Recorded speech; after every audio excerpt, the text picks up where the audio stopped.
დევნილთა შემწეობის საკითხი კვლავ ხმაურის საფუძველია და აქტუალობას არ კარგავს. ამასთან დაკავშირებით პროფკავშირების კულტურის ცენტრში დევნილთა მორიგი შეხვედრა გაიმართა, რომელსაც ესწრებოდნენ დევნილების სხვადასხვა რაიონიდან, ასევე საზოგადოებრივი ორგანიზაციებისა და გაერთიანებების წარმომადგენლები.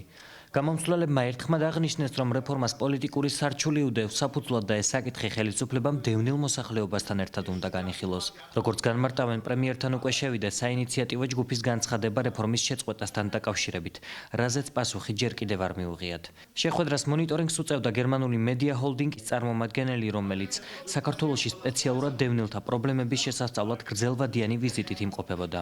უახლოეს მომავალში გეგმება დევნილთა კონფერენცია, სადაც განიხილება ყველა საკითხი და პრობლემა, შედგება საინიციატივო ჯგუფი, რომელიც კიდევ ერთხელ შეხვდება მინისტრს და საკითხს უკვე პრემიერთან და გაეროს წარმომადგენელთან ერთად განიხილავს. როგორც მიმდინარე კვირას გამართულ პრესკონფერენციაზე დევნილთა და განსახლების მინისტრმა სოზარ სუბარმა განაცხადა, საკითხი არ ეხება სტატუსის გაუქმებას. რეფორმა მუშაობის პროცესშია და დევნილებისათვის სახელმწიფო ბიუჯეტიდან განკუთვნილი თანხის მიზნობრივ ხარჯვას ემსახურება. მოგეხსენებათ, ძალიან დიდი ხანია დღის წესრიგში დგას დევნილთა დახმარებების რეფორმა.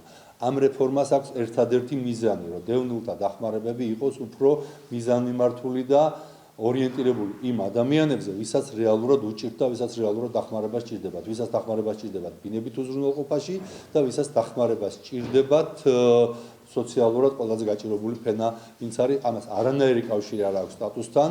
2015 წლიდან ეს გვიდევს გეგმაში და ამაზე ვმუშაობთ ძალიან დიდი ხანია არასამთავრობო ორგანიზაციებთან ერთად.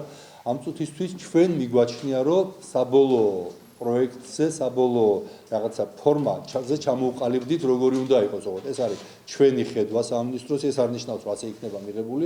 ამ წუთში ეს გადაცემული არის იმ არასამთავრობო ორგანიზაციებისთვის, რომლებიც დევნილთა საკითხებზე მუშაობენ, საერთაშორისო ორგანიზაციებისთვის, ომბუდსმენის ინსტიტუტისთვის და აფხაზეთის ლეგიტიმური სტრუქტურების წარმომადგენლებისთვის და მიდის შეიძლება ეს შეიძლება შეიცვალოს და როცა აქ შევთანხმდებით, მე როგორ წავა პარლამენტში, მთავრობაში და იქ გაგრძელდება შეიძლება ასე რომ ეს არ არის თემა, რომელიც დღეს და ხვალ შეიძლება დაიძრას.